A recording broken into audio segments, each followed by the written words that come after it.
Shalom. Selamat malam semuanya. Apa kabar? Oke, kenyang ya. Nggak ngantuk toh? Jangan ngantuk ya. Oke. Terima kasih ya Tuhan Yesus. Terima kasih Tuhan Yesus. Ya, terima kasih atas kesempatannya ya. Malam ini saya diberikan kesempatan untuk sharing firman. Kita sharing firman hari ini bukan untuk maksud menggurui atau apa ya, kita saling menguatkan aja di dalam saudara seiman, oke? Tema kita bulan ini yaitu apa? Jangan takut ya, jangan takut. Waktu awal bulan kemarin kan kita ada apa itu? Perjamuan suci. Nah, biasanya kan kita sering dapat ayat-ayat gitu kan. Nah, kebetulan itu awal bulan ya kan. Nah, awal bulan itu saya dapat ayatnya itu Markus 5 ayat 36. Nah, jangan takut, percaya saja. Cuman ya 2 kata ini aja. Ini 2 kata atau 4 kata ya. Itu Pak Hendro, Markus 5 ayat 36. Ya. Jangan takut, percaya saja. Simple ya rasanya, tapi enggak mau maksud menyombongkan diri. Aduh. Biasanya itu kayak Tuhan itu sering berbicara gitu loh. Jadi ya ini mungkin kita kalau sering berhubungan dengan Tuhan ya, atau mungkin karena memang kan kita bisa mendengar suara Tuhan itu bisa dari firman, dari khotbah, atau dari apapun ya kan. Atau mungkin dari hati nurani kita sendiri, tiba-tiba dapat hikmat ya kan. Wah, dapat ini, jangan takut, percaya saja. Padahal sebenarnya waktu itu saya nggak ada ketakutan apa-apa. Cuma ya akhirnya, ini pertanda ini. Ini pertanda, maksudnya Tuhan tuh biasanya sudah kasih warning dulu. Karena memang benar, saya ini menjalani hari-hari hidup saya ini, saya memegang ini ayat Alkitab Ulangan berapa ya? Bentar ya. Ulangan 31 ayat 8 Pak Hendro. Nah ini jadi gini, yaitu Tuhan berkata apa? Sebab Tuhan dia sendiri yang akan berjalan di depanmu. Jadi saya ya udah nggak takut. Tuhan sudah ngasih apa? Ngasih peringatan, jangan takut, percaya saja. Nah ya udah, karena saya percaya Tuhan tuh sudah berjalan duluan di depan kita. Jadi dia sudah tahu apa yang akan terjadi hari besok. Memang mustahil ya, kayak sulap kayak apa ya. Memang karena cuma dia satu-satunya yang bisa tahu apa yang akan terjadi 5 menit kemudian, 10 menit kemudian, besok atau gimana. Ya kan? Kita ini cuma manusia ciptaannya dia yang tidak tahu apa yang akan terjadi hari esok. Oke, nah sekarang temanya kita ini kan jangan takut ya. Jangan takut. Nah, kenapa kok kita itu bisa takut? Nah, kita cari tahu ya, kenapa kita itu bisa takut, ya kan? Kenapa kita itu bisa takut? Padahal kalau ayat firman Tuhan itu kan ngomong, jangan takut, percaya saja. Tinggal percaya tok ae lho kok cek angele. Coba kalau disuruh makan gitu ya, tadi kayak misalnya kayak, ayo kita makan yuk, langsung gak semuanya. Gak ada yang penuh ketakutan toh, taat toh semuanya untuk makan kan. Gak ada yang, duh nanti aku makan niki engko mencret, engko aku makan niki moles, engko aku makan niki ngantuk. Kan gak ada yang kayak gitu ya. Semua langsung makan yuk, ayo makan, kayak gitu toh. Nah begitu pula dengan firman Tuhan ya kan. Cukup jangan takut, percaya saja. Tapi kenapa kadang kita masih tetap tidak bisa plong gitu ya. Kenapa kita takut? Ya karena mungkin kita takut itu karena sesuatu itu di luar kontrol kita, di luar kendali kita, ya kan? Kalau misalnya segala sesuatu yang sudah bisa berada di dalam kendali kita bisa menangani, ya kita ya gampang, ya kan? Nah akhirnya jadi timbul apa? Ya kita kesombongan, mengandalkan diri sendiri lagi. Nah itu repot ya jadi manusia ya. Manusia bisa, dia sombong, ya. Tapi dia nggak bisa, ketakutan sendiri. Kan repot ya jadi Tuhan ya, ya kan? Ya itulah manusia ya. Namanya manusia itu seperti itu ya. Jadi saudara-saudara, kenapa kita takut? Ya kan? Kenapa? Ya karena kita sesuatu itu yang kita merasa di luar kuasa kita. Kita nggak tahu besok itu kayak apa, masa depan kita kayak apa, kesehatan kita kayak apa, keuangan kita, ya kan? Sesuatu yang belum terjadi sudah dipikirkan terlebih dahulu.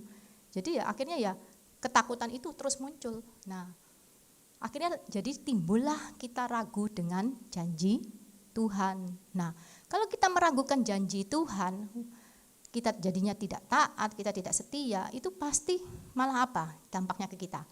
Dampaknya ya akhirnya kita malah tidak mendapat apa-apa. Tuhan juga kecewa dengan kita, ya kan?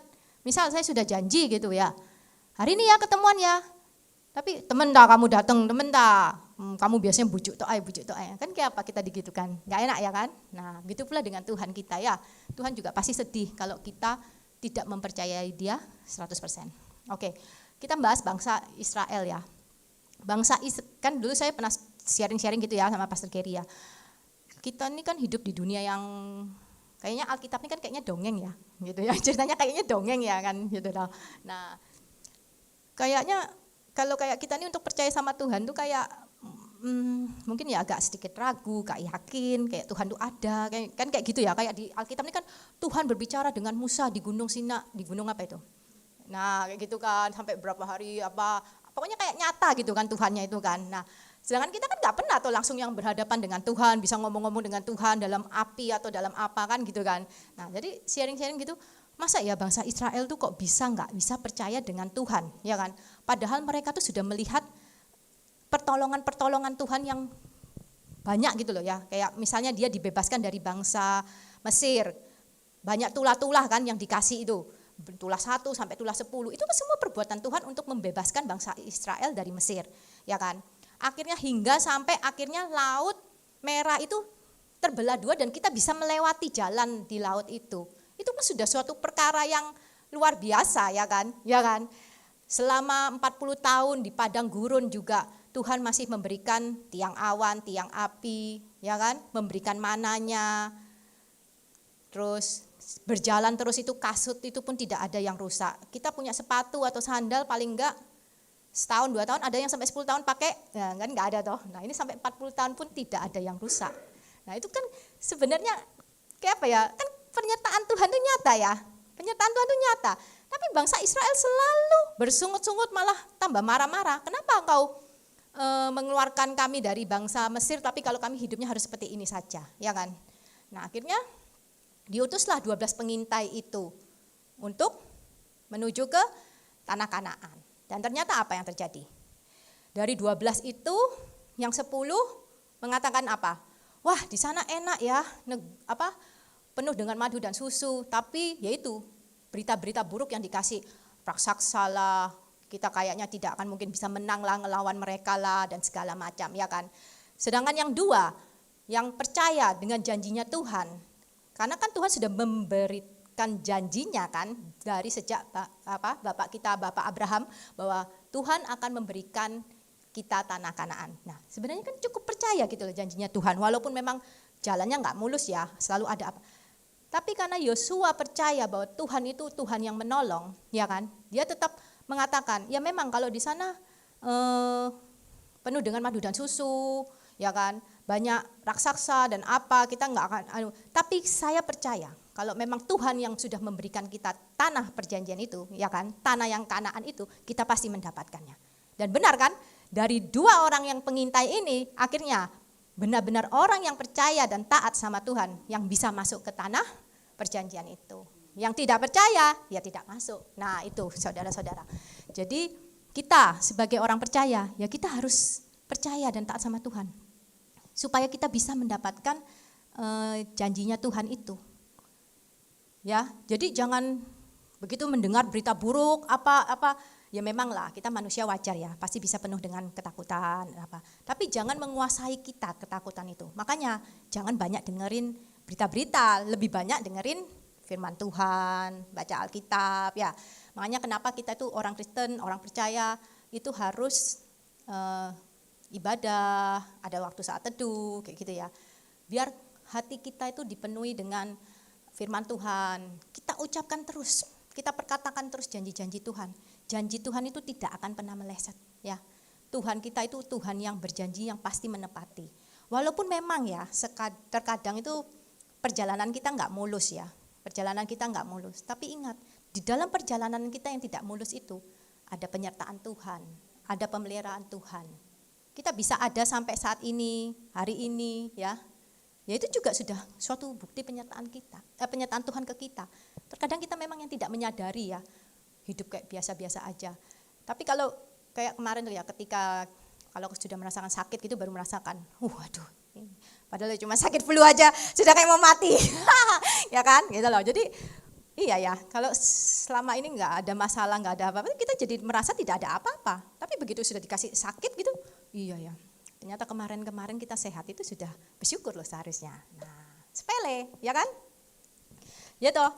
Nah, sedangkan bangsa Israel, dia hanya karena dikasih berita negatif, di sana raksasa dan apa, terus wah marah-marah dia tambahan, tidak percaya lagi dengan janji Tuhan. Padahal Tuhan sudah berkali-kali menolong, ya kan? Siapa yang di sini? Pasti kan di sini sudah ditolong Tuhan berkali-kali toh.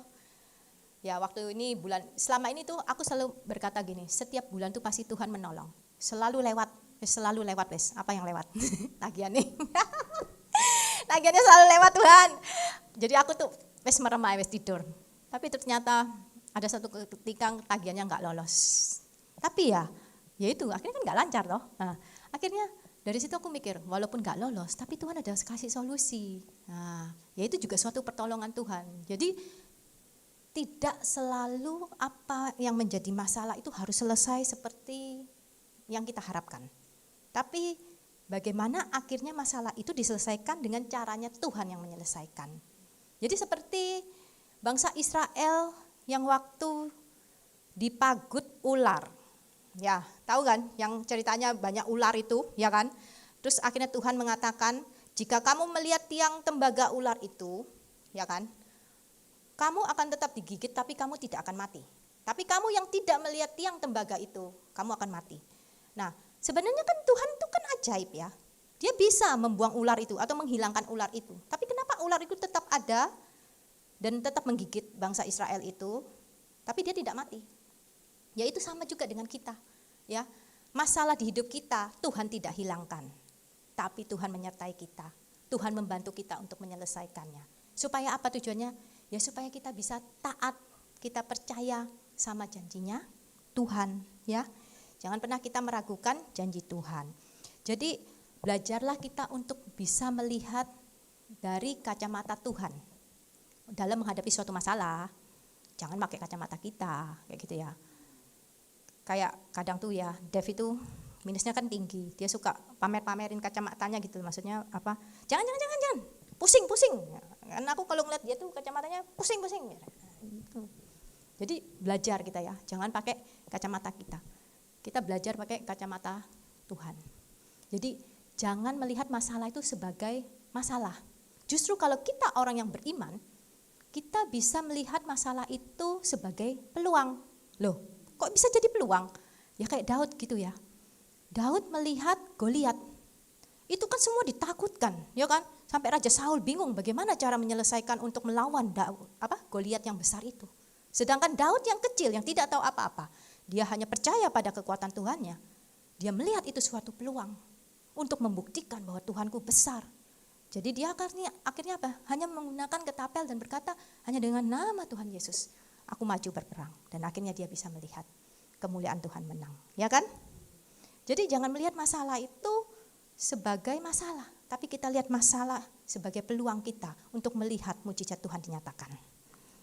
Amin, saudara ya kan?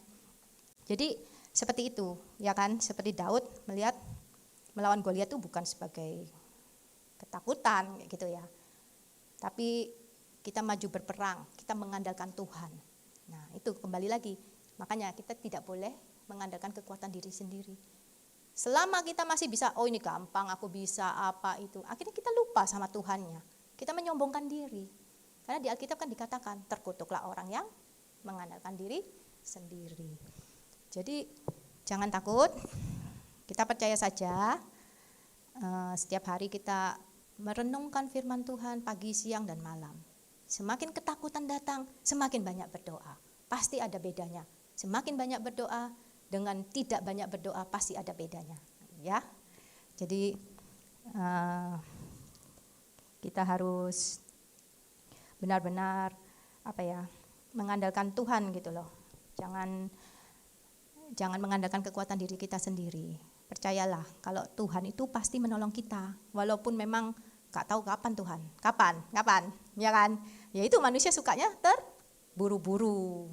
Nah, tenang aja, nanti semua pasti akan indah pada waktunya, sesuai waktunya Tuhan. Oke, demikian firman Tuhan malam hari ini. Tuhan Yesus memberkati.